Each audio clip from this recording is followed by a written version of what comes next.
E a dúvida dela, eu acredito que pode ser a dúvida de mais pessoas com histórias diferentes, será que ela errou o diagnóstico? Podia falar um pouco sobre isso, prof?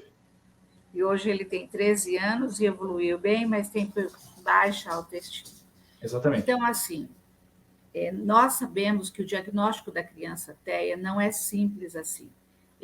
Quem fecha o laudo, que dá um nome para isso, é um médico neurologista ou um médico psiquiatra.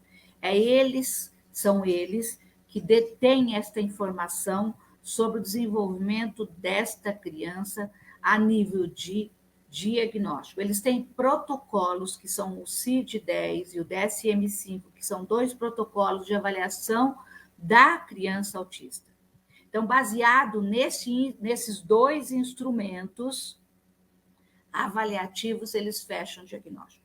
Mas eles precisam de informações de profissionais.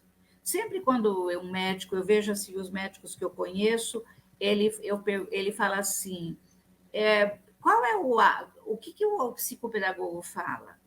O que a professora fala dessa criança? O que a fonoaudióloga que atende essa criança fala?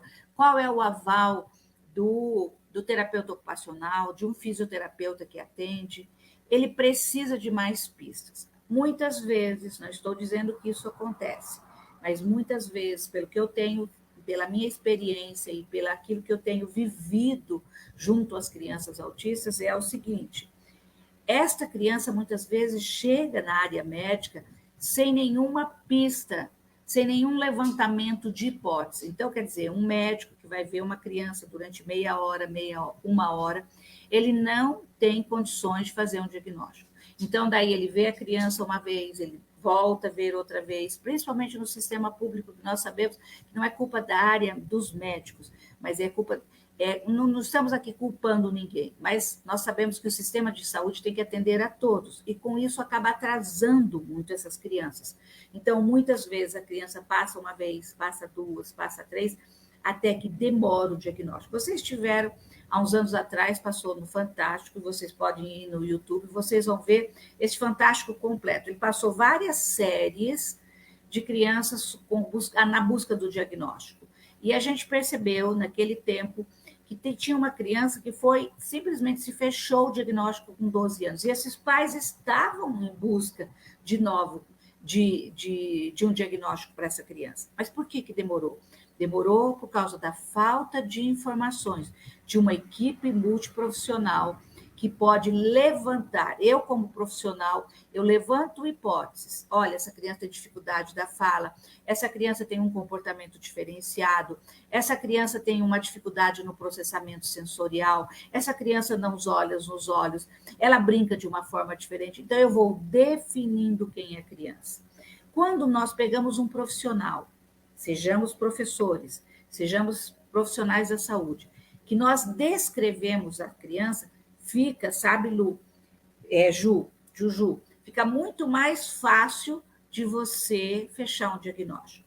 Então, não foi um diagnóstico que este médico ele foi infeliz por não ter as informações que foram necessárias.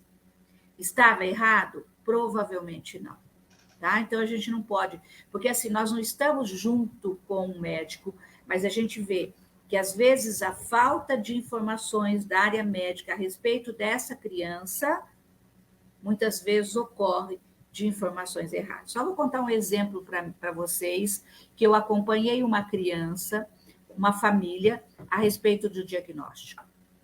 Tá? Eles foram primeiro, não passaram por mim, mas não quiseram levar ao levantamento de hipóteses que eu tinha dado. Eles foram uma vez, eles simplesmente omitiram as informações. Não é que eles mentiram. Sabe quando não fala? E a criança, muitas vezes, chega no consultório e se porta muito bem, tem um comportamento que não é um comportamento alterado, às vezes se comunica, senta por alguns minutos, e aquele tempinho que ele passa ali, ele tem um comportamento assertivo. Então, o que acontece? O médico não fecha o diagnóstico.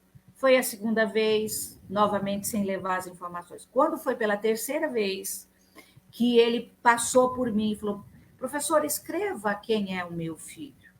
Eu escrevi quem era o filho dele, foi fechado o diagnóstico. Então, tudo isso é um caminhar. Então, o diagnóstico, nós estamos em pleno século XXI, nós temos desde 1940, quando Kahneman descreve pela primeira vez o autismo, esse protocolo já foi mudado, conforme a ciência avança, esses protocolos são mudados, são alterados, para que a área médica seja o mais assertiva possível.